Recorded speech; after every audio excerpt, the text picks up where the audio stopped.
காயப்படுத்துகிற வார்த்தைகள், அதான் வசனம் கெட்ட வார்த்தை என்று சொல்லுகிறது. கெட்ட வார்த்தைகள் ஒன்றும் நம்முடைய வாயிலிருந்து புறப்பட கூடாது.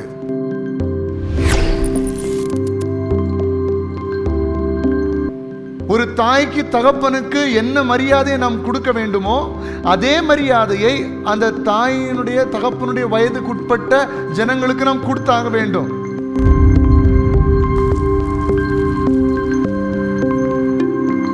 வயது குறைந்தவர்களையும் மதிப்போடு நடத்துங்கள், உங்களுடைய வயதுக்குட்பட்டவர்களையும் மதிப்போடு நடத்துங்கள், உங்களை விட வயது முதிர்ந்தவர்களையும் மதிப்போடு நடத்துங்கள்.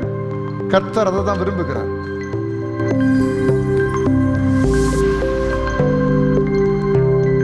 ஆண்டவர் முக்கியமா குடும்பம் முக்கியமான ஒரு கேள்வி கேட்டா நிச்சயமா ஆண்டவர் தான் முக்கியம். ஆண்டவரை விட முக்கியமானது எதுவும் இந்த உலகத்துல இல்லை.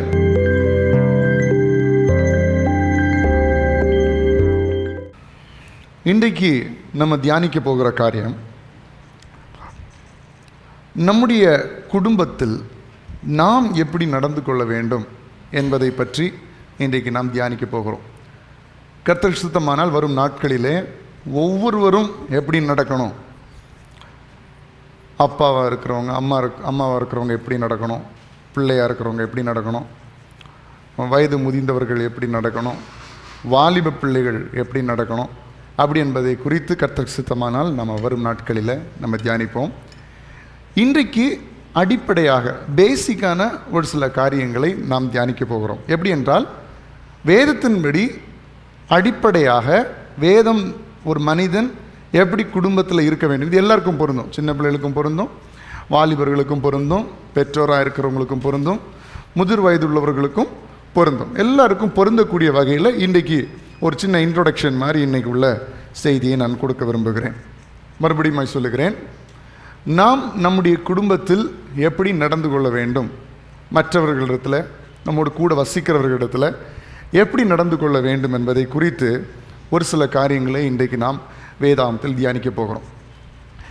ஏன் குடும்பம் அப்படி என்றால், அநேகர் குடும்பத்திற்கு மதிப்பு கொடுக்கறதில்லை, குடும்பத்தை ஏளனமாய் பார்க்கிறவர்கள் உண்டு, குடும்பத்திற்கு நேரம் செலவழிக்காதவர்கள் உண்டு, குடும்பத்திற்கு அது என்ன பெரிய குடும்பம் அது கிடக்கும் அப்படின்னு சொல்லுகிறவர்களும் உண்டு. ஆனால் தேவன் ஒரு நாளும் குடும்பத்தை பற்றி அப்படி சொல்லவில்லை.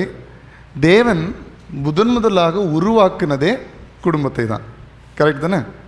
சபை உருவாவதற்கு முன்பதாக என்னதான் உருவானது? குடும்பம் தான் உண்டானது. ஆதாம் ஏவாள் இருவரையும் கர்த்தர் குடும்பமாக மாற்றினார். அப்போது சபையும் எப்படி இருக்க வேண்டும் என்றால் ஒரு குடும்பமாக தான் இருக்க வேண்டும். ஒரே தகப்பனுடைய பிள்ளைகளாக ஒரே ஃபேமிலியாக தான் இருக்கணும். அப்போ தான் அந்த சபையில் ஒரு ஒற்றுமை உண்டாகும், அப்போ தான் அந்த சபையில் ஒரு சந்தோஷம் உண்டாகும், அப்போ தான் அந்த சபை தேவனுக்கு முக்கியத்துவம் கொடுத்து சுமூகமாக சந்தோஷமாக சமாதானமாக இருக்கும்.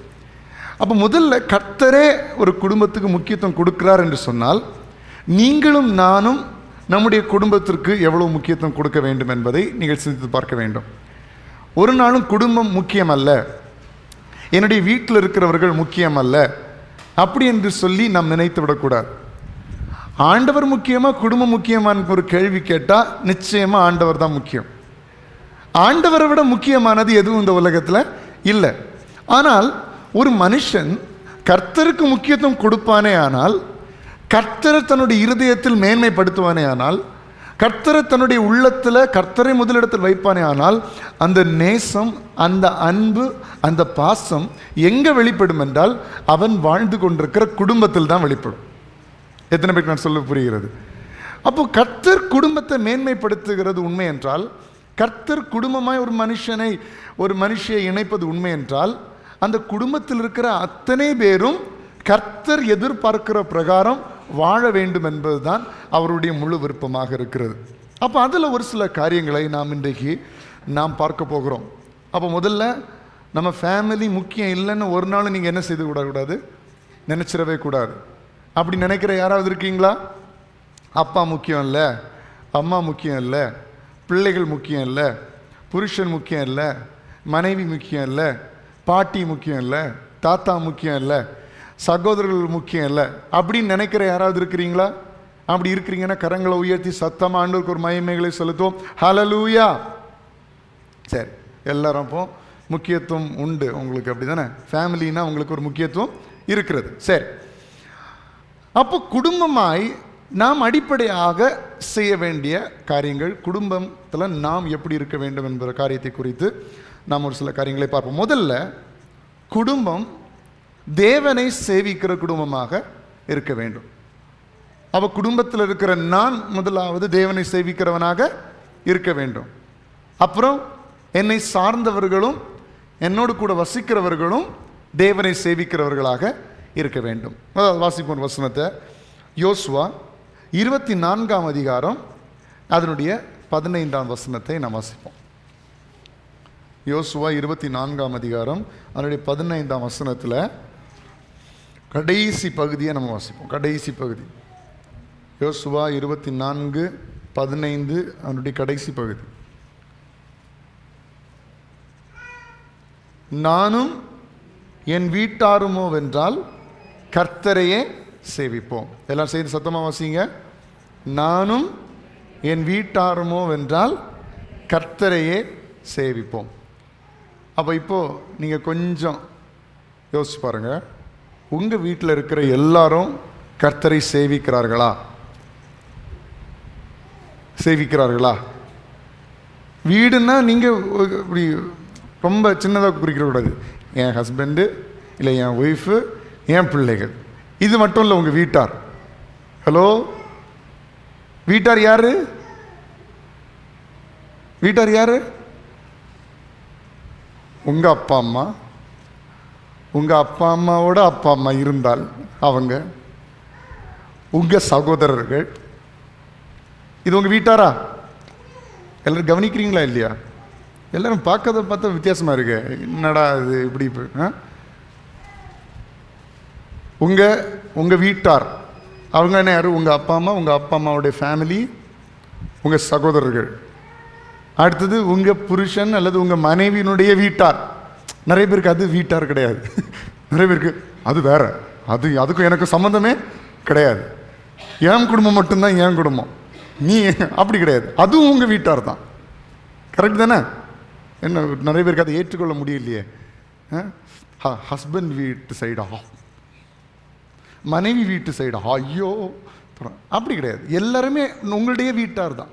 ஏன்னா கர்த்தர் அப்படி ஒரு இரு குடும்பத்தை இணைச்சிருக்கிறாருன்னா, ஒரு திருமணம் அப்படின்னு நடக்கும்போது இணையிறது ஒரு மனுஷனும் மனுஷியும் அல்ல இணையிறது. அது 2 குடும்பங்கள் இணைகிறது, 2 கலாச்சாரம் இணைகிறது, 2 வீட்டினுடைய பழக்க வழக்கங்கள் இணைகிறது, எல்லாம் சேர்ந்து தான் ஒரு திருமணம் நடக்கும். அப்போது நீங்கள் ஒரு சைடில் மட்டும் ஏன் வீட்டார், அவங்க சைடில் வீட்டார்னு நீங்கள் அப்படி ஒதுக்கக்கூடாது. எல்லாருமே உங்கள் வீட்டார். அப்போ இங்கே நானும் என் வீட்டாருமோ என்றால் கர்த்தரையே சேவிப்போம் அப்படின்னா நீங்கள் யோசிச்சு பார்க்கணும். அது உங்கள் பொறுப்பு, உங்கள் கடமை.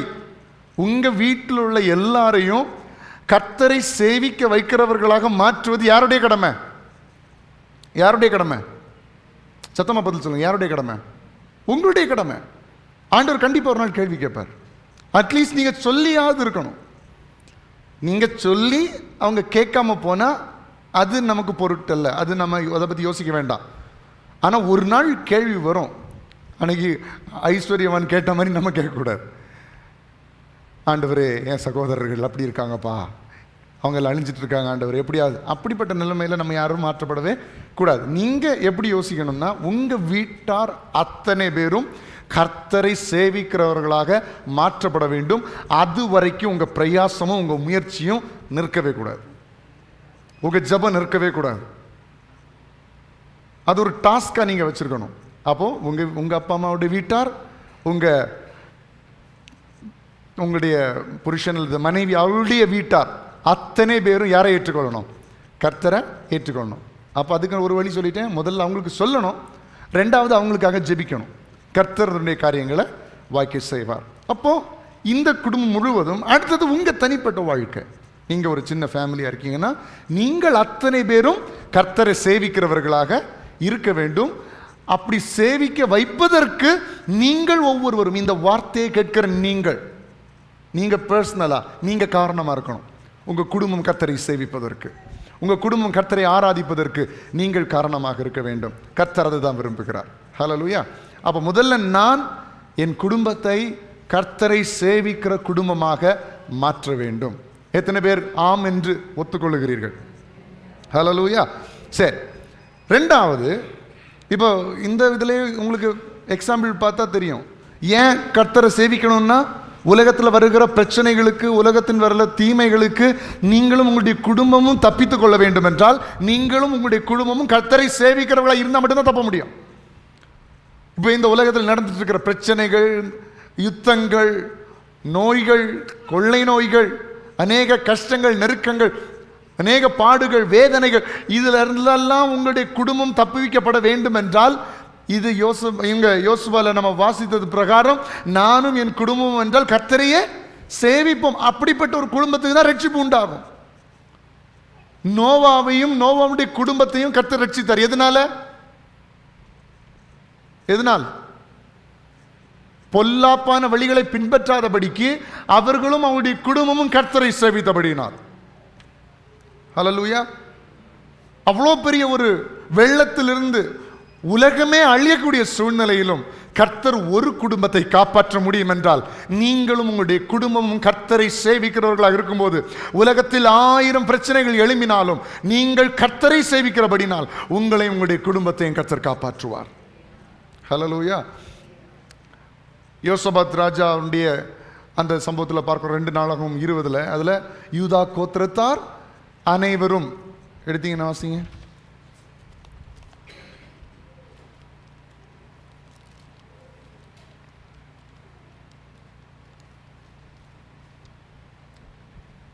ரெண்டு நாளாகவும் அதனுடைய 20வது அதிகாரத்தில் 13ஆம் வசனத்தில் நாம் பார்க்கும்போது, யூதா கோத்திரத்தார் அனைவரும், அவர்கள் குழந்தைகளும், அவர்கள் பெண் ஜாதிகளும், அவர்கள் குமாரரும் கூட கர்த்தருக்கு முன்பாக நின்றார்கள்.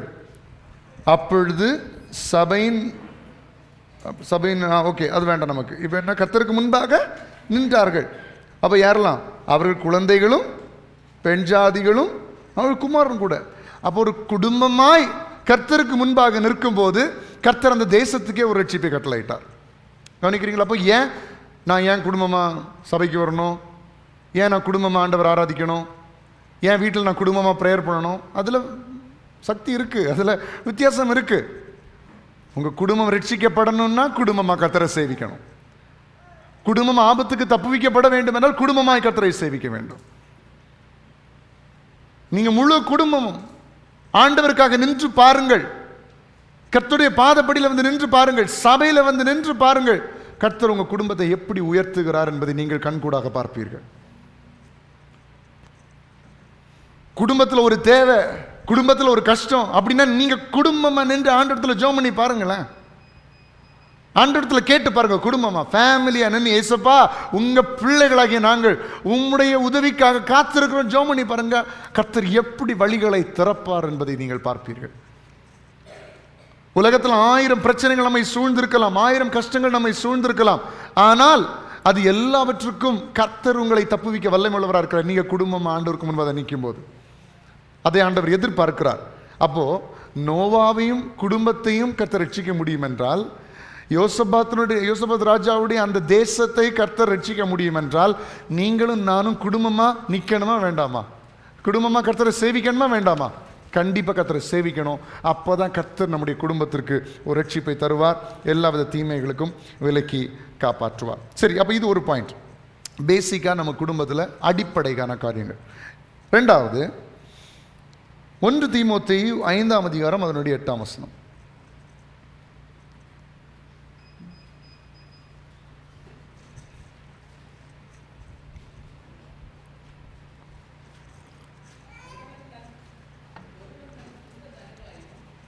எல்லாம் எடுத்தீங்களா? வாசிங்க. ஒருவன் தன் சொந்த ஜனங்களையும் விசேஷமாக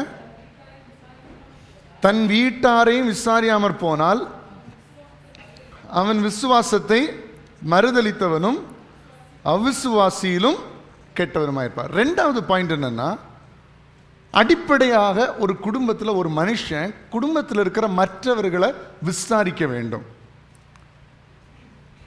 பக்கத்தில் பார்த்து கேளுங்க, நல்லா இருக்கீங்களான்னு கேளுங்க. கேளுங்க.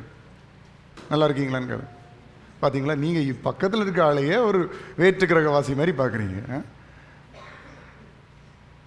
வீட்டில் உங்கள் பக்கத்தில் இருக்கிறவங்கள்ட்ட, உங்கள் குடும்பத்தில் வசிக்கிறவங்கள்ட்ட நீங்கள் என்ன கேட்கணும்னா, அவங்கள விசாரிக்கணும். அவங்களுக்கு என்ன தேவை அப்படின்னு உங்களுக்கு தெரியணும்.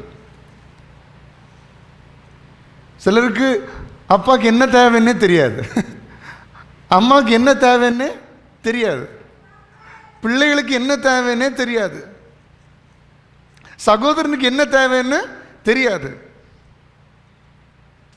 சிலருக்கு என்னன்னா, நான் அன்னைக்கு ஒருத்தர்கிட்ட கேட்டேன், உங்கள் பையன் எந்த ஸ்டாண்டர்ட் படிக்கிறான் அப்படின்னு. அவர் பக்கத்தில் இருக்கிறவன்ட்ட கேட்குறாரு, எந்த ஸ்டாண்டர்ட் படிக்கிறான் அவன். உண்மையில் அவருக்கு தெரியல, சீரியஸாக உண்மை, நடந்த உண்மை. அவர் கொஞ்சம் பிஸியான ஆள், காலையிலேயே ஒரு ஸ்டுடியோவுக்கு போய் ஒர்க் பண்ணக்கூடிய ஒரு ஆள், ஆடியோ ரெக்கார்டிங் ஃபீல்டில் இருக்கார். பையன் எந்த ஸ்டாண்டர்டில் படிக்கிறான்னு அவருக்கு தெரியல. உங்களுக்காக தெரியுமா உங்கள் பிள்ளை எந்த ஸ்டாண்டர்டில் படிக்குதுன்னு? கேட்டால் தான் தெரியும். 1, 2, 3, 4 எனக்கு தெரியல. விசாரிக்கிறதே கிடையாது. ஆனால் தேவன் என்ன தெரியுமா சொல்றாரு? ஒருவன் தன் சொந்த ஜனங்களையும் விசேஷமாக, எஸ்பெஷலி விசேஷமாக தன் வீட்டாரையும் விசாரிக்காமல் போனால் அவன் விசுவாசத்தை மறுதலித்தவனும் அவிசுவாசியிலும் கெட்டவன்.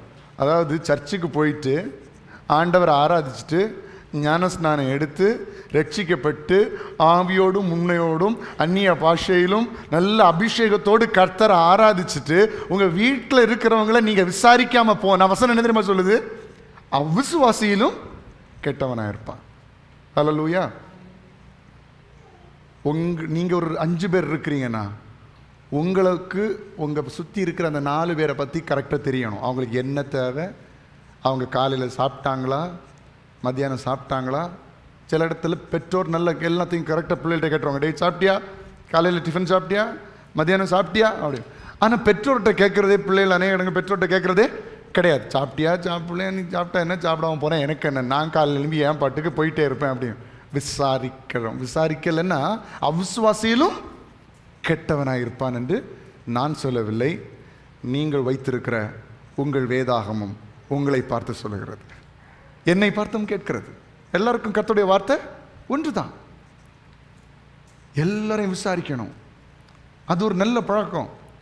யாரையும் நிறைய பேர்லாம் அவங்க பாட்டுக்கு போவாங்க, அவங்க பாட்டுக்கு வருவாங்க, ஒன்றுத்தையும் கேட்கறது கிடையாது. பார்த்தா மூஞ்ச பார்த்து சிரிக்கிறது கூட கிடையாது, அப்படியே போகிறது, ஏதோ மனசில் நினச்சிட்டு போகிறது. இதெல்லாம் கர்த்தருடைய சுபாவம் அல்ல. கர்த்தர் விசாரிக்கிறவர். அவர் உங்களை விசாரிக்கிறவர் ஆறபடினால் உங்கள் கவலைகள் எல்லாம் அவரிடத்துல என்ன செய்யுங்க. அப்போ அவர் விசாரிக்கிறவர். அவர் கேட்குற என் பிள்ளைக்கு என்ன வேணும், என்ன தேடி வரவங்களுக்கு என்ன செய்யணும்னு அவர் விசுவாசிக்கிறார்ல. அப்போ அவருடைய பிள்ளைகளாக இருக்கிற நாம் நம்முடைய குடும்பத்தில் இருக்கிறவர்களை விசாரிக்கணுமா வேண்டாமா? விசாரிக்கணும். இன்னைக்கு அப்படிப்பட்ட சுவாபம் உங்கள் வாழ்க்கையில் இல்லைன்னா தயவு செய்து மனம் திரும்புங்கள். ஏன்னா ஒரு குடும்பத்திற்கு அடிப்படையான தேவை என்னன்னா, மற்றவர்களை பற்றி நீங்கள் தெரிந்து வைத்திருக்க வேண்டும். சிலருக்கு ஊரில் உள்ள எல்லாரை பற்றியும் தெரியும், வீட்டில் உள்ளவங்களை பற்றி தெரியவே தெரியாது. மற்றவங்களுடைய கதைகளை எல்லாம் கரெக்டாக சொல்லுவாங்க, ஆனால் வீட்டில் உள்ளவங்களுடைய கதைகளை 1% கூட அவங்களுக்கு தெரியாது.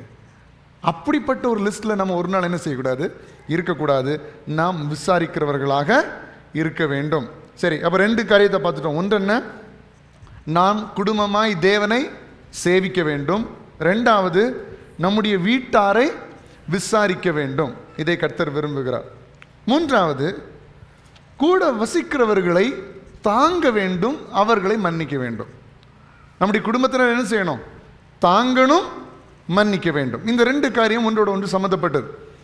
ஒருத்தர் ஏதோ ஒரு சூழ்நிலையில் ஏதோ ஒரு நிலைமையில் அவங்க தாழ்ந்து போயிட்டாங்கன்னா நம்ம அவர்களை தூக்கி விடுவதற்கு தயாராக இருக்க வேண்டும். அங்கே வேற்றுமை காட்டுவோம், நீ தானே செஞ்ச ஆனால் நீ அனுபவி. இல்லை, கொஞ்சம் பொறுமையாக குடும்பத்தில் போக வேண்டியது அவசியமாக இருக்கிறது. சில நேரங்களில் பிள்ளைகள் தவறு செய்வார்கள், சில நேரங்களில் பெற்றோர் தவறு செய்வார்கள், சில நேரங்களில் சகோதரர்கள் தவறு செய்வார்கள். யாரும் இந்த உலகத்தில் 100% உத்தமர்கள் ஒருத்தரும் கிடையாது. யாராவது இருக்கீங்களா அப்படி? யாருமே அப்படி கிடையாது. உங்கள் வீட்டிலையுமே நம்ம மற்றவங்களை குற்றம் சாட்டுறதுக்கு நம்ம 100% உத்தமர்கள் ஒன்றும் கிடையாது. நம்ம அண்ணனை குற்றம் சாட்டுறதுக்கு, நம்ம தம்பியை குற்றம் சாட்டுறதுக்கு, இல்லை நம்ம அக்காவை குற்றம் சாட்டுறதுக்கோ, இல்லை நம்ம தங்கச்சியை குற்றம் சாட்டுறதுக்கோ, இல்லை நம்முடைய பிள்ளைகளை குற்றம் சாட்டுறதுக்கோ, இல்லை நம்ம பெற்றோரையோ வயது முதிர்ந்தவர்களை குற்றம் சாட்டுறதுக்கு முதல்ல நம்ம பர்ஃபெக்ட் கிடையாது. நம்ம 100% உத்தமர்கள் கிடையாது. அப்போ அட்ஜஸ்ட் ஆகி போகக்கூடிய ஒரு லைஃப் ஸ்டைல் ஆண்டவர் எதிர்பார்க்கிறார். அதான் ஒருவர் தாங்கி, ஒருத்தன் கீழே போனான்னா அவனை தூக்கி விடணும், ஒருத்தன் தவறு செஞ்சுட்டான்னா மன்னிக்கணும், ஒருத்தன் ஏதோ பொருளாதாரத்தில் கீழே போயிட்டான்னா அவனை கொஞ்சம் தூக்கி விடணும். நம்மிடத்தில் இருக்குமானால் குடும்பத்தில் அது மிகவும் அவசியமாக இருக்கிறது. உன் காரியத்தை நீ பார்த்துக்கோ, என் காரியத்தை நான் பார்த்துக்கிறேன்னு சொல்லிட்டு அப்படி கட் அண்ட் ரைட்டாக போனால் ஒரு குடும்பம் சந்தோஷமாக மூவ் ஆன் ஆகாது. கவனிக்கிறீங்களா நான் சொல்கிறது? எப்பவுமே இப்படி தான் இருக்கணும் அப்படின்னு சொல்லும்போது அதனுடைய காரியம் நிறைய நாள் நீடிக்காது, அது வலு விழுந்து விடும். அப்போ ஒருவரை ஒருவர் கொஞ்சம் அட்ஜஸ்ட் பண்ணி கொஞ்சம் தாங்கி, ஒருத்தங்க கீழே போகும்போது அவங்கள தூக்கி விட்டு, இல்லை நம்ம மேலே போகும்போது அடுத்தவங்களை தூக்கி விட்டு. நிறைய குடும்பங்களில் பாருங்கள், ஒருத்தர் நல்ல வேலைக்கு போயிடுவார், கடைசியில் அவர் அந்த குடும்பத்தில் உள்ள அத்தனை பேரையும் நல்ல வேலைக்கு என்ன செய்வார், அனுப்பி வைப்பார். இப்படி நிறைய குடும்பங்கள் நான் கேள்விப்பட்டிருக்கிறேன். முன்னாடி உள்ள நாட்களில் எல்லாருமே நல்ல வேலைன்னு சொன்னால் வெளிநாட்டில் வேலை பார்க்கிறவர்களுக்கு தான் நல்ல வேலை என்று சொல்வார்கள். நீங்கள் அதை கேள்விப்பட்டிருக்கிறீங்களா? யாருன்னு பார்த்தாலுமே வெளிநாட்டில் வேலை செய்கிறவங்க தான் நல்லா சம்பாதிப்பாங்க அப்படின்னு ஒரு கல்ச்சர் இங்கே இருந்துச்சு. அது உண்மைதான் கிட்டத்தட்ட. ஏன்னா வெளிநாட்டில் அவங்க கஷ்டப்பட்டு தனியாக போய் இப்போ நல்ல பெரிய கம்பெனிஸில் வேலை பார்த்தாங்கன்னா நல்ல சம்பளங்கள் கிடைக்கும், அதை வீட்டுக்கு அனுப்பி வைப்பாங்க. இங்கே வீட்டில் உள்ளவர்கள், அவங்க மனைவி குழந்தைகள் நல்ல திருப்தியாக இருப்பாங்க, அப்படி இருக்கும். அப்போது பழைய நாட்களில் பெரிய குடும்பமாக இருக்கும், எல்லா குடும்பத்திலையும் வாலிபர்கள் இருப்பார்கள், எல்லா குடும்பத்திலையும் புதிதாக திருமணமானவர்கள் இருப்பார்கள், ஆனால் நல்ல வேலை இருக்காது இங்கே. அப்போ ஒருத்தர் எப்படியாவது வெளிநாட்டுக்கு போய் ஒரு நல்ல வேலை கிடச்சிட்டுன்னா அங்கேருந்து அவங்க குடும்பத்தில் இருக்கிற எல்லாருக்கும் அவர் சப்போர்ட் பண்ணி அங்கே இருக்கிற ஒவ்வொரு வாலிபனையும் இல்லை ஒரு எல்லாரையும் அவங்களுக்கு வேலைகளை ஆயத்தப்படுத்தி இங்கேருந்து என்ன செய்வாங்க, கூட்டிகிட்டு போவாங்க. அப்போ குடும்பத்தில் ஒருத்தர் வெளிநாட்டுக்கு போயிட்டாங்கன்னா அவங்க முடிஞ்ச அளவு கஷ்டப்பட்டு அடுத்தவங்களுக்கு வேலை எடுத்து கொடுத்து அவங்க குடும்பங்களையும் நல்லாக்கி விட்டுருவாங்க. ஆனால் இப்போ அது நடக்குதான்னு தெரியல. சிலர் கேட்பாங்க, ஐயோ எனக்கு ஏதாவது வேலை பார்த்து தரக்கூடாதா, ஐயோ எனக்கே இங்கே வேலை இருக்குமான்னு தெரியல அப்படின்னு சொல்லி. இந்த காலத்தில் நம்ம மனுஷனை நம்ப முடியாது. பழைய நாட்களில் அப்படிப்பட்ட மனிதர்கள் இருந்தார்கள், நானே கண்கூடாக பார்த்துருக்குறேன். ஆனால் இப்போ யாரும் குடும்பத்தில் இருக்கிறவங்கள வேலைக்கு கூட்டிகிட்டு போனதா நான் கடந்த ஒரு 10 வருஷமாக நான் கேள்விப்பட்டதே இல்லை. நீங்கள் யாரை கேள்விப்பட்டிருக்கிறீங்களா? முகத்தை பார்த்தாலே தெரியுது நீங்களும் கேள்விப்பட்டதில்லைன்னு சொல்லி. ஏன்னா கூட இருக்கிறவங்கள அப்படி இந்த நாட்களில் அப்படிப்பட்ட அன்பு இல்லை. கூட இருக்கிறவங்க நல்லா இருக்கணும், கூட இருக்கிறவங்க நல்ல வேலைக்கு போகணும், நல்லா சம்பாதிக்கணுங்கிற தன்மை இப்போ கிடையாது. அப்போ நான் எதுக்கு சொல்ல வந்தேன்னா, இப்படி ஒருத்தர் தாங்கினால்தான் அந்த குடும்பம் என்ன செய்யும், நன்றாக இருக்கும். நான் மட்டும் என் பாட்டுக்கு போயிட்டே இருப்பேன், நீ உன்னுடைய காரியத்தை பார்த்துட்டு நீ போயிட்டே இருன்னு சொன்னால் அந்த குடும்பம் தோற்றுவிடும். அவனுடைய வாழ்க்கை மட்டும் நல்லா இருக்கும், அவன் மட்டும் சம்பாதிச்சுட்டு போயிட்டே இருப்பான்.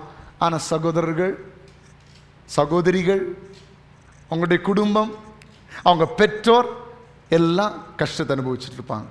அது ஒரு குடும்பத்தினுடைய வெற்றி இல்லை. குடும்பமாய் வெற்றி பெறுவதென்றால் குடும்பத்தில் இருக்கிற அத்தனை பேரும் வெற்றியாய் வாழ வேண்டும், ஒருவர் தாங்க வேண்டும். அதான் வசனம் இப்படி சொல்லுகிறது பாருங்க. கொலோசையர் 3ஆம் அதிகாரம் அதனுடைய 13ஆம் வசனத்தை நாம் வாசிக்கலாம். கொலோசையர் 3ஆம் அதிகாரம் அவனுடைய 13ஆம் வசனம். ஒருவரை ஒருவர் தாங்கி, ஒருவர் பேரில் ஒருவருக்கு குறைபாடு உண்டானால் கிறிஸ்து உங்களுக்கு மன்னித்தது போல ஒருவருக்கொருவர் மன்னிங்கள். நம்ம குடும்பங்களில் சிலருக்கு சப்போர்ட் பண்ணும்போது அவங்க அதை வேல்யூ பண்ணாமல் அதை நஷ்டப்படுத்துகிற குடும்பத்தினர் இருக்க தான் செய்வாங்க. கரெக்டா? நஷ்டப்படுத்துகிற மனுஷன் எல்லா இடத்துலையுமே இருப்பான். உங்கள் ஃபேமிலியில் இருப்பான், நீங்கள் வேலை செய்கிற இடத்துல இருப்பாங்க, கண்டிப்பாக இருப்பாங்க. ஆனால் நாம் அதை மன்னிக்க வேண்டும் என்று வேதவசனம் சொல்லுகிறது. நீ எந்தாலையும் போன்னு சொல்லி தள்ளி விடுகிறதால ஒருவரை ஒருவர் தாங்கி. ஒருவர் பேரில் ஒருவருக்கு குறைபாடு உண்டானால் அதை மன்னிச்சு ஒருத்தருக்கு ஹெல்ப் பண்ணுங்க. அப்பதான் ஒரு ஃபேமிலி ஒரு சக்சஸ்ஃபுல்லாக போகும், ஒரு குடும்பம். இதெல்லாம் அடிப்படை தேவையான காரியம். மற்றவங்க சொல்லுவாங்க, அவனுக்கு எதுக்கு போட்டு நீ சப்போர்ட் பண்ணிட்டு இருக்கிற, அவனுக்கு எதுக்கு போட்டு நீ சம்பாதிக்கிற பணத்தில் அவனுக்கு ஏன் சப்போர்ட் பண்ற, அவன் எல்லாம் நஷ்டப்படுத்தல செய்கிறான். கொஞ்சம் பொறுத்து அவங்க மனம் திரும்பணும் அப்படிங்கிற வாஞ்சையோடு நாம் உதவிகளை செய்ய வேண்டும். கர்த்தர் அதை தான் விரும்புகிறார். ஒருவர் தாங்கணும். உங்களை மாதிரி எல்லாரும் பெர்ஃபெக்டா இருக்க முடியாது. நீங்க கரெக்டான ஒரு பெர்ஃபெக்ட் லைஃப் லீட் பண்ணிட்டு இருப்பீங்க, இதே சுவாபம் அவங்களுக்கு இருக்காது. நீங்க கரெக்டா பொருளாதாரத்தை செலவழிப்பீங்க, ஆனா அவருக்கு அந்த பொருளாதாரத்தை சரியா கையாளக்கூடிய ஒரு ஞானம் இருக்காது. ஆனா நம்ம முடிந்த வரையில் நாமும் நஷ்டப்படாத அளவில் ஒருவரை தாங்கி அடுத்தவனை உயர்த்தி விட தான் பார்க்கணுமே தவிர வடிமட்டம் தாழ்த்தி அவன் நிர்மூலமாக்க நம்ம ஒரு நாள் நினைக்க கூடாது. வேதவசனம் அப்படிதான் சொல்லுது. மன்னிக்கணும். நஷ்டப்படுத்தினாரா, கஷ்டப்படுத்துகிறாரா, மன்னித்து அவனுக்கு உதவிகளை செய்து எப்படியாவது அந்த காரியத்திலிருந்து அவர்கள் விடுபட்டு அவங்களுடைய வாழ்க்கையில மேலோங்கி வருவதற்கு நம் உதவிகளை செய்கிறவர்களாக இருக்க வேண்டும். ஹல்லேலூயா. அப்போ கூட நம்ம குடும்பத்தில் இருக்கிறவங்களை மன்னித்து அவங்கள தாங்கி அவங்கள நல்ல வழியில் அவர்களை நடத்த வேண்டும். மொத்தம் 3 காரியங்களை பார்த்துட்டு, ஒன்று என்ன சொன்னேன், குடும்பமாக நாம் தேவனை சேவிக்க வேண்டும். 2வது, குடும்பத்தில் இருக்கிறவர்களை நாம் விசாரிக்கிறவர்களாக இருக்க வேண்டும். 3வது, ஒருவர் தாங்கி அவர்களை மன்னித்து அவர்களை உயர்த்த வேண்டும். 4வது முக்கியமான காரியம், மற்றவர்களை காயப்படுத்தும் வார்த்தைகளை நாம் வாயிலே பேசக்கூடாது. எல்லாருக்கும் பொருந்தும். பிள்ளைகளாக இருக்கலாம், பெற்றோராக இருக்கலாம், சகோதரர்களாக இருக்கலாம், வயதானவர்களாக இருக்கலாம், எல்லாருக்குமே இது பொருந்தும். நம்ம ஒரு சின்ன பிள்ளையாக இருந்தால் கூட நம்ம வாயிலிருந்து காயப்படுத்துகிற வார்த்தையை நம்ம என்ன செய்யக்கூடாது, பேசக்கூடாது. நீங்கள் ஒரு பெற்றோராக இருந்தால் மற்றவருடைய இருதயம் காயப்படக்கூடிய அளவில் பேசக்கூடாது. நீங்கள் வாலிபர்களாக இருந்தாலும் சரி, நீங்கள் மற்றவர்கள் காயப்படுகிற மாதிரி பேசக்கூடாது. முதிர் வயது உள்ளவர்களாக இருந்தாலும் சரி, மற்றவர்கள் காயப்படுகிற மாதிரி வார்த்தைகளை பேசக்கூடாது. எல்லாருக்கும் வசனம் பொருந்தும். சின்ன பிள்ளைகளுக்கும் பொருந்தும், முதிர் வயது உள்ளவர்கள் வரைக்கும் இது பொருந்தும். மற்றவர்களை காயப்படுத்துகிற ஒரு வார்த்தை நம்ம வாயிலிருந்து புறப்படக்கூடாது. அதை தான் வேத வசனம் சொல்கிறது. எபேசியர் 4ஆம் அதிகாரம் அதனுடைய 29ஆம் வசனத்திலிருந்து 32ஆம் வசனம் வரைக்கும் நம்ம வாசிப்போம். எபேசியர் 4ஆம் அதிகாரம் 29லிருந்து 32 வரைக்கும்.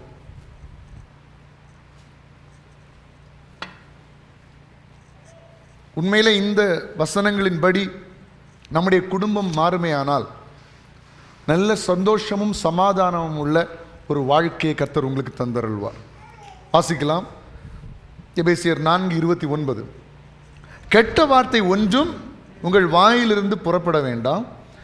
பக்தி விருத்திக்கு ஏதுவான நல்ல வார்த்தை உண்டானால் அதையே கேட்கிறவனுக்கு பிரயோஜனம் உண்டாகும்படி பேசுங்கள். கெட்ட வார்த்தை என்று சொல்லும்போது உங்கள் வீட்டு பக்கத்தில் கேட்குற கெட்ட வார்த்தை அது மட்டும் இல்லை, அதுவும் கெட்ட வார்த்தை தான். மற்றவங்களுடைய இருதயம் காயப்படும்படியாக நம்முடைய வாயிலிருந்து புறப்படுகிற ஒவ்வொரு வார்த்தையும் கெட்ட வார்த்தை தான். நீங்கள் அதை தூய தமிழில் பேசினாலும் சரி, இல்லை கிராமட்டிக்கல் மிஸ்டேக் இல்லாமல் இங்கிலீஷில் பேசினாலும் சரி, ஒருத்தனை காயப்படுத்தினா அது கெட்ட வார்த்தை. ஹல்லேலூயா. அப்போ இந்த கடந்த வாரத்தில் கெட்ட வார்த்தை பேசின எல்லாரும் கரங்களை உயர்த்தி சத்தமாக, அல்லையிலே சொல்ல வேண்டாம், ஜஸ்ட் கரங்களை உயர்த்தி காண்பீங்க. அப்போ யாருமே கெட்ட வார்த்தை பேசலை, நீங்கள் யாரையுமே காயப்படுத்தலை உங்கள் வாயின் வார்த்தைகளினால. இதை நான் நம்பணும். நம்பிட்டேன். சரியா? கண்டிப்பாக நம்புகிறேன். ஏன்னா நீங்கள் சொன்னால் அது உண்மையாக தான் இருக்கும். டெய்லி காலையில் ப்ரேயரில் வேறு சொல்கிறீங்க. என்ன சொல்கிறீங்க? என் வாயின் வார்த்தைகளும் என் இருதயத்தின் தியானமும் உமது சமூகத்தில் உமக்கு பிரீதியாக இருப்பதாக, உமக்கு பிரியமாக இருப்பதாகலாம் சொல்கிறீங்க. நிச்சயமாக அப்படி செய்வீர்கள் நான் விசுவாசிக்கிறேன். ஆனாலும் சில நேரங்களில் மற்றவர்கள் காயப்படும்படியாக எடுத்தெறிஞ்சு பேசுகிற ஒரு தன்மையை நமக்கு வரக்கூடாது. சிலர் பெற்றோருக்கெல்லாம் நல்ல கோவம் வரும் பாருங்க, பிள்ளைகளெல்லாம் எடுத்தெறிஞ்சு பேசிடுவாங்க. இந்த ப்ரெஷர் ஏறி அப்படிலாம் பேசக்கூடாது. கொஞ்சம் பொறுமையாக பிள்ளை இடத்துல பேசும்போது அப்படி தான், பிள்ளைகள் பெற்றோர் இடத்துல பேசும்போது அப்படி தான். டென்ஷனில் பேசவே கூடாது, கோபத்தில் பேசவே கூடாது. சில முதியவர்களும் அப்படி தான், நல்ல கோபத்தில் எதெல்லாமோ பேசி விட்டுருவாங்க. அது குடும்பத்தில் பெரிய பிரச்சனைகள் உண்டு பண்ணிடும். நம்ம எல்லாருக்குமே வேத வசனம் ஒன்றே. எல்லோரும் வேத வசனத்தை கீழ்ப்படிந்தாக வேண்டும். காயப்படுத்துகிற வார்த்தைகள், அதான் வசனம் கெட்ட வார்த்தை என்று சொல்லுகிறது. கெட்ட வார்த்தைகள் ஒன்றும் நம்முடைய வாயிலிருந்து புறப்பட கூடாது. ஹல்லேலூயா. ஒருத்தர் உங்கள்கிட்ட சவுண்ட் ரைஸ் பண்ணி பேசுனாங்கன்னா நீங்க அந்த இடத்துல நிக்காதீங்க.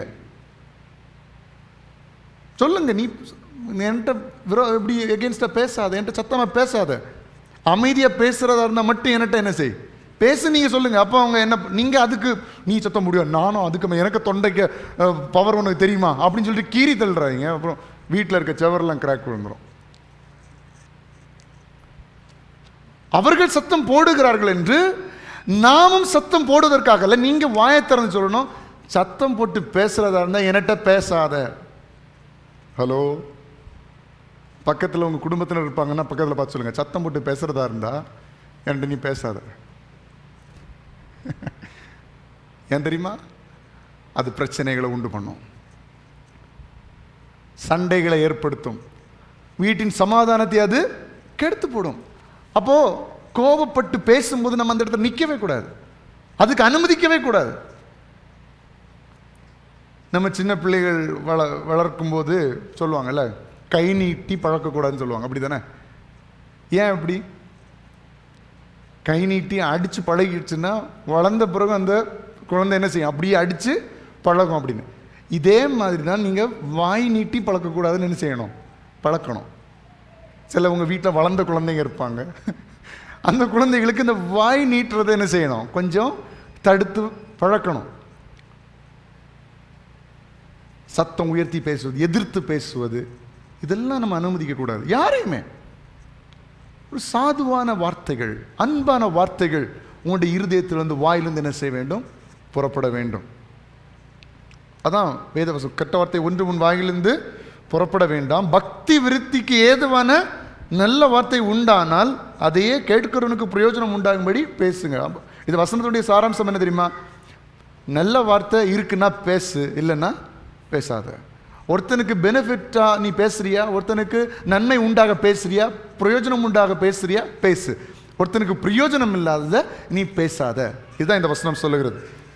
அன்றியும் நீங்கள் மீட்கப்படும் நாளுக்கென்று முத்திரையாய் பெற்ற தேவனுடைய பரிசுத்த ஆவியை துக்கப்படுத்தாதிருங்கள். ஏன்னா அப்படி பேசும்போது பரிசுத்த ஆவியானவர், உங்களில் வாசம் செய்கிற பரிசுத்த ஆவியானவர் துக்கப்படுகிறார். சகலவிதமான கசப்பும், 32 வசனத்தில் சேர்ந்து வாசிங்கள், சகல விதமான கசப்பும் கோபமும் மூர்க்கமும் கூக்குரலும் தூஷணமும் மற்ற எந்த துர்க்குணமும் உங்களை விட்டு நீங்க கடவுது. கசப்பு நம்மிடத்தில் இருக்கிறதா? கோபம் நம்மிடத்தில் இருக்கிறதா? மூர்க்க குணம் நம்மிடத்தில் இருக்கிறதா? கூக்குரல் நம்மிடத்தில் இருக்கிறதா? தூஷணம் பேசுகிற தன்மை உங்களிடத்தில் இருக்கிறதா? எந்த துர்க்குணமும் நம்மை விட்டு என்ன செய்யணும், நீங்கணும். கசப்பு வேண்டாம், கோபம் வேண்டாம், மூர்க்க குணம் வேண்டாம், கூக்குரல் வேண்டாம், தூஷிக்கிற தன்மை வேண்டாம், எந்த துர்க்குணம் நம்மிடத்துல வேண்டாம். எல்லாவற்றையும் நம்மை விட்டு விலக்கி போட வேண்டும்.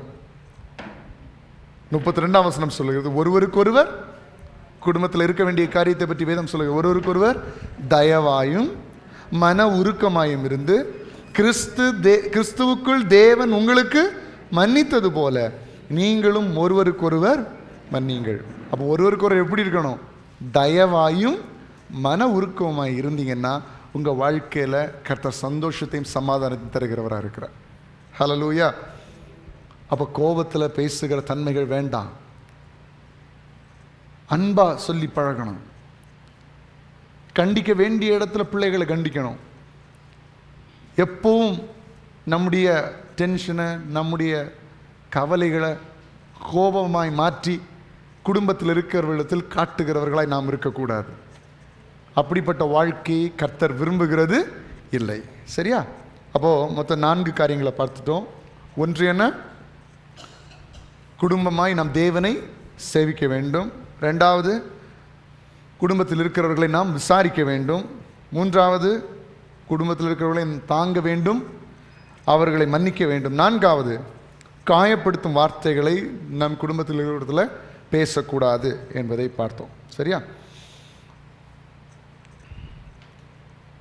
ஐந்தாவது, குடும்பத்தினரை அற்பமாய் நினைக்கக்கூடாது. அற்பமாய். பிலிப்பியர் 2:3-4. பிலிப்பியர் 2:3-4. ஒன்றையும் வாதினாலாவது வீண் பெருமையினாலாவது செய்யாமல் மனத்தாழ்மையினாலே ஒருவரை ஒருவர் தங்களிலும் மேன்மையாக எண்ண கடவீர்கள். தங்களிலும் மேன்மையானவர்களாக எண்ண கடவீர்கள். அவனவன் தனக்கானவனை அல்ல பிறருக்கானவைகளையும் நோக்குவானாக.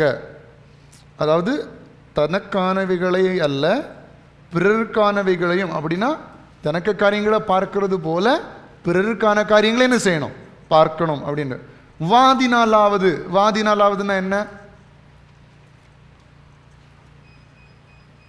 தனக்கானவைகளை யோசிப்பது. அதான் செல்ஃப் ஆம்பிஷன், செல்ஃபிஷா, அவனுக்காக மட்டும் அப்படி யோசிச்சு காரியங்களை செய்கிறதா வாதினாலாவது அப்படின்ட்டு இதில் வேதவசனம் சொல்லுகிறது. அதுதான் 2வது வசனத்தில், 4வது வசனத்தில் அவனவன் தனக்கானவைகளை அல்ல பிறருக்கானவைகளை பிறருக்கானவைகளையும் நோக்குவானாக. அப்போது நம்ம செல்ஃபிஷாக இருந்து எனக்குரிய காரியம் நான் மட்டும், என்னுடைய பர்சனல் லைஃப் மட்டும், நான் மட்டும் நல்லா இருந்தால் போதுங்கிற தன்மையோட சேர்ந்து மற்றவர்களை அற்பமாக எண்ணினால் அது குடும்பத்தின் வளர்ச்சிக்கு ஆகாது. தங்களிலும் மேன்மையானவர்களாக எண்ண வேண்டும் என்று வேதவசனம் சொல்லுகிறது. அப்போ நீங்கள் இன்னைக்கு யோசிச்சு பார்க்கணும், உங்கள் ஃபேமிலியில் இருக்கிற மற்றவங்களை நீங்கள் எப்படி பார்க்குறீங்க? உங்கள் பார்வை எப்படி இருக்குது? உங்கள் குடும்பத்தில் இருக்கிற பிள்ளைகளை அற்பமாக பார்க்குறீங்களா? இல்லை உங்கள் பெற்றோரை நீங்கள் அற்பமாக பார்க்குறீங்களா? இல்லை உங்கள் வீட்டில் இருக்கிற வயசானவங்களை நீங்கள் அற்பமாக பார்க்குறீங்களான்னு சொல்லி நீங்கள் கொஞ்சம் யோசிச்சு பார்க்கணும். ஏன்னா கர்த்தர் என்ன சொல்லுகிறார்? தங்களிலும் மேன்மையானவர்களாக எண்ண வேண்டும். அநேகர் வீட்டில் வேலை செய்கிறவர்களே வைத்திருப்பார்கள். அவங்கெல்லாம் நல்ல வயது முதிர்ந்தவர்களாக இருப்பாங்க அநேக இடங்களில் வேலை செய்கிறது. ஆனால் அந்த வயசுக்கேற்ற மரியாதை கூட அநேகர் என்ன செய்கிறதில்ல, கொடுக்கறதில்ல. நம்ம வீடு என்று சொல்லும்போது நம்ம இரத்த உறவு சம்பந்தப்பட்டவர்கள் மட்டும் இல்லை, நம்ம வீட்டில் இருக்கிற அத்தனை பேரும் வீட்டில் இருக்கிறவர்கள் தான். நல்லா புரிஞ்சுக்கோங்க. ஒரு தாய்க்கு தகப்பனுக்கு என்ன மரியாதையை நாம் கொடுக்க வேண்டுமோ அதே மரியாதையை அந்த தாயினுடைய தகப்பனுடைய வயதுக்குட்பட்ட ஜனங்களுக்கு நாம் கொடுத்தாக வேண்டும். அநேகர் அப்படிப்பட்ட ஒரு மரியாதை கொடுக்கறதே இல்லை. அற்பமாக பேசுவாங்க, வீட்டில் வேலை செய்கிறவங்கள ஒரு மாதிரி திட்டுவாங்க, அவங்க காயப்படுகிற மாதிரி பேசுவாங்க.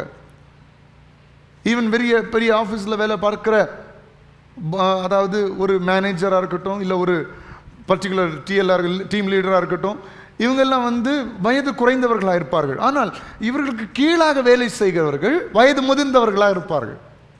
புரியுதுங்களா உங்களுக்கு? மேனேஜராக இருக்கிறவங்க வயசு குறைஞ்சவங்களாக இருப்பாங்க, ஆனால் கீழே வேலை செய்கிறவங்க வயது முதிர்ந்தவர்களாக இருப்பாங்க. அப்போ இவங்களுடைய அத்தாரிட்டியை வச்சு, இவங்களுடைய பொசிஷனை வச்சு மரியாதை குறைவாக பேசுகிறது, அவங்கள அவமதிக்கிறது, தீமையாக பேசுகிறது, இப்படிப்பட்ட நிறைய காரியங்கள்லாம் இருக்கிறது. இது எல்லாமே கர்த்தருக்கு அருவருப்பானது என்பதை தெரிந்து கொள்ளுங்கள். நம்ம வயது குறைந்தவங்களா இருந்தாலும் சரி, வயது குறைஞ்சவங்கள கூட நீங்கள் மரியாதையாக பேசுறதுல எந்த தப்பும் இல்லை. நீங்கள் வாங்க போங்கன்னு பேசுறதுல எந்த தப்பும் இல்லை. வயது குறைந்தவர்களையும் மதிப்போடு நடத்துங்கள், உங்களுடைய வயதுக்குட்பட்டவர்களையும் மதிப்போடு நடத்துங்கள், உங்களை விட வயது முதிர்ந்தவர்களையும் மதிப்போடு நடத்துங்கள். கர்த்தர் அதை தான் விரும்புகிறார். மரியாதையாக நடத்தணும். அவங்களுக்கு கொடுக்க வேண்டிய கனத்தை நாம் கொடுக்க வேண்டும். அதான் தன்னிலும் மேன்மையாக எண்ண வேண்டும். இன்னைக்கு எத்தனை பேர் அப்படி தங்களுடைய வீட்டில் நினைக்கிறீங்க? உங்களை விட உங்களுடைய சகோதரர்களை மேன்மையாக எண்ணுகிறீர்களா? உங்களை விட உங்களுடைய சகோதரர்களுடைய குடும்பத்தை மேன்மையாக எண்ணுகிறீர்களா? உங்களை விட உங்களுடைய பெற்றோரை மேன்மையாக எண்ணுகிறீர்களா? உங்களை விட உங்களுடைய பிள்ளைகளை மேன்மையாக எண்ணுகிறீர்களா? உங்களை விட உங்களுடைய பாட்டி தாத்தா இல்லை அவர்கள் இன்னும் வயதானவர்கள் வேற இருப்பார்கள் என்றால் அவர்களை உங்களை விட மேன்மையாக எண்ணுகிறீர்களா? இல்லை அற்பமாக நினைக்கிறீங்களா? இதெல்லாம் மனுஷன் பார்க்கிறானோ இல்லையோ, கர்த்தர் பார்த்து கொண்டிருக்கிறார். கர்த்தர் பார்க்கிறார். உங்களுடைய இருதயத்தை கர்த்தர் பார்க்கிறார். ஆண்டவர் இந்த வசனத்தில் என்ன சொல்லுகிறார்னா, மனத்தாழ்மையினாலே ஒருவரை ஒருவர் தங்களிலும் மேன்மையாக எண்ண கடவீர்கள். தங்களிலும் மேன்மையாக எண்ண கடவீர்கள். இது ஒரு குடும்பத்தில் மிக மிக முக்கியம். உங்கள் குடும்பத்தில் இருக்கிற ஒருத்தரை கூட நீங்கள் அற்பமாக ஏளனமாக பார்க்கக்கூடாது. இவங்க தானே, இவன் தானே, அவங்களுக்கு வயசாச்சு, அவங்களுக்கு என்னத்தை தெரியும், அவங்க என்ன படிச்சிருக்காங்க, என்ன அனுபவம் இருக்குது, அப்படிலாம் நீங்கள் சொல்லக்கூடாது. உங்களிலும் நீங்கள் எவ்வளோ படிச்சிருந்தாலும் சரி, எவ்வளோ பெரிய அதிகாரத்தில் இருந்தாலும் சரி, எவ்வளவு நீங்கள் உங்கள் குடும்பத்துக்கே நீங்கள் தான் சாப்பாடு போடுறவங்களா இருந்தாலும் சரி, மற்றவங்களை அற்பமாக எண்ணக்கூடாது. ஒருவேளை இருக்கலாம் ஆண்டவர் உங்களை ஆசீர்வச்சிருப்பார், உங்கள் குடும்பமே உங்களால் தான் சாப்பிடுதா இருக்கலாம், உங்கள் குடும்பமே உங்கள் பணத்தில் தான் வாழுதா இருக்கலாம். மேபி ஆண்டவர் அப்படி உங்களை வச்சிருக்கலாம். உங்கள் குடும்பமே உங்களிடத்திலிருந்து பணம் வாங்கி தான் தங்களுடைய தேவைகளை பூர்த்தி செய்கிறதா இருக்கலாம். ஆனால் அப்படி உங்களுடைய பணத்தில், உங்களுடைய உழைப்பில் வாழுகிற உங்களுடைய குடும்பத்தினரை வேதம் என்ன தெரியுமா சொல்லுகிறது? உங்களிலும் மேன்மையாக எண்ண வேண்டும். எத்தனை பேரால் இதை ஏற்றுக்கொள்ள முடியும்? நான் நல்லா சம்பாதிக்கிறேன், நான் லட்சக்கணக்கில் சம்பாதிக்கிறேன், நான் பெரிய ஆளு, அதனால எல்லாரும் எனக்கு அடிபணிஞ்சு தான் நிற்கணும்னு நீங்க நினைச்சா கர்த்தருடைய அனுகிரகம் உங்களுடைய வாழ்க்கையில இருப்பது அரிது. எவ்வளோ பெரிய ஆளா இருந்தாலும், என்னதான் படிச்சிருந்தாலும், மற்றவர்களை உங்களை விட மேன்மையாக எண்ண நீங்கள் பழகிக்கொள்ள வேண்டும். அதை தான் வேத வசனம் நமக்கு சொல்லுகிறது. உலக பிரகாரமான மனுஷனுடைய வாழ்க்கைக்கும் நம்முடைய வாழ்க்கைக்கும் ஒரு வித்தியாசம் உண்டு. நம்முடைய வாழ்க்கைக்கு ஒரு வித்தியாசம் உண்டு. ஆண்டவர் இப்படி நல்ல கவனிங்க, மற்றவர்களை, குடும்பத்தினரை அற்பமாக எண்ணவே கூடாது. 5வது காரியம். 6வது காரியம், நம்ம வார்த்தைகளை விடுவதில் நாம் கவனமாக இருக்க வேண்டும். யாக்கோபு 1:19-20.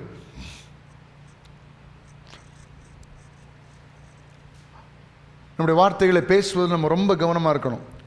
1:19, ஆகையால் என் பிரியமான சகோதரரே யாவரும், அதாவது வார்த்தைகளை தேவையில்லாமல் பேசிடக்கூடாது. கோவப்பட்டு பேசுகிறத பற்றிலாம் நம்ம நேரமாக பார்த்தோம், கெட்ட வார்த்தை பேசுறதை பற்றி நேரமாக பார்த்தோம். அலப்பல்கள், தேவையில்லாமல் பேசுறது, அது நம்முடைய குடும்பங்களில் இருக்கக்கூடாது. வசனம் என்ன சொல்லுகிறது? ஆகையால் என் பிரியமான சகோதரரே யாவரும் கேட்கிறதற்கு தீவிரமாயும். அப்படின்னு அர்த்தம் என்ன?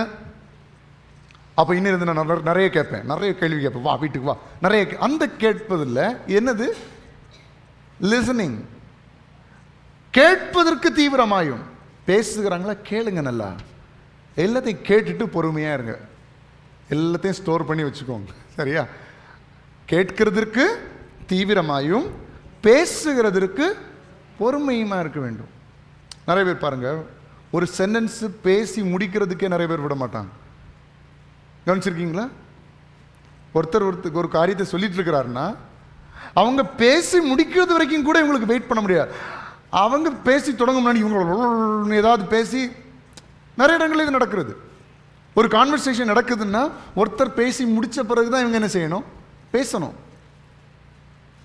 ஓவர்டேக் பண்ணி பேச கூடாது. கேட்டு பேச வேண்டும், கேட்டு பதில் சொல்ல வேண்டும். கேள்வி கேட்டு முடிக்கிறதுக்கு முன்னாடியே சிலர் பதில் சொல்லிடுவாங்க. அப்படி சொல்லக்கூடாது, சரிங்களா? அதான் கேட்கிறதுக்கு தீவிரமாயும் பேசுவதற்கு பொறுமையாக ரிப்ளை பண்ணணும். கேட்டு யோசிச்சு ரிப்ளை பண்ண வேண்டும். பேசுகிறதுக்கு பொறுமையுமாயும் கோபிக்கிறதற்கு தாமதமாயும் இருக்க கடவீர்கள். ஆனால் நமக்கு வாழ்க்கையில் எப்படி இருக்கும்? ஃபஸ்ட்டு வர்றது கோபம் தான் வரும். இப்படி வந்து பார்த்தீங்களா, கேட்டு பேசி கோபம், 3 காரியம் இருக்குது. இதில் பெரும்பாலுமாக நம்முடைய வாழ்க்கையில் எப்படி இருக்கும்? ஃபஸ்ட்டு கோபம், கோபத்தினால வார்த்தை, லாஸ்ட்டில் கேட்பாங்க, ஆமாம் நீ என்ன சொன்ன, லாஸ்ட்டில் தான் கேட்பாங்க. ஆனால் வசனம் தெரியுமா சொல்லு? முதல்ல கேளு, அப்புறம் பொறுமையாக ரிப்ளை பண்ணு, அப்புறம் லேட்டாக கோவப்படு. தேவையாக இருந்தால் மட்டும் என்ன செய்? கோவப்படு. அவசரத்தில் எந்த முடிவு நீங்கள் என்ன செய்யக்கூடாது? இப்படிப்பட்ட தன்மைகள் தேவனுடைய பிள்ளையுடைய வாழ்க்கையில் இருந்தால் அது கர்த்தருக்கு பிரியமானது அல்ல. வேதம் சொல்லுகிறது, நிதானமாய் நடக்கிறவனிடத்தில் கர்த்தர் பிரியமாக இருக்கிறார். ஹல்லேலூயா! நிதானமாய் நடக்கிறவனிடத்தில் கர்த்தர் பிரியமாக இருக்கிறார் என்று வேத வசனம் நமக்கு சொல்லுகிறது. அப்போது 6வது காரியம் என்னென்னா, நம்ம வார்த்தைகளை பேசுவதில் பொறுமையாக இருக்க வேண்டும். தேவையில்லாத வார்த்தைகளை விடக்கூடாது. 7வது காரியம், இயேசுவில் கட்டப்படுகிற மனிதனாய், குடும்பமாய் நம்முடைய வாழ்க்கை இருக்க வேண்டும். ஹல்லேலூயா! அதான் நம்ம மத்திய 7ஆம் அதிகாரம் 24 27 வரை உள்ள வசனங்களை பார்க்கிறோம். கன்மலையின் மேல் கட்டப்பட்ட வீடு, மணலின் மேல் கட்டப்பட்ட வீடு. கர்த்தருடைய வார்த்தைகளை கேட்டு அதன்படி ஒரு குடும்பம் நடக்குமே ஆனால் அந்த குடும்பம் இயேசுவில் கட்டப்பட்ட குடும்பம். கர்த்தருடைய வார்த்தைகளை கேட்டும் அதற்கு செவி கொடாமல் ஒரு குடும்பம் இருக்குமே என்றால் அந்த குடும்பம் மணலின் மேல் கட்டப்பட்ட குடும்பம்.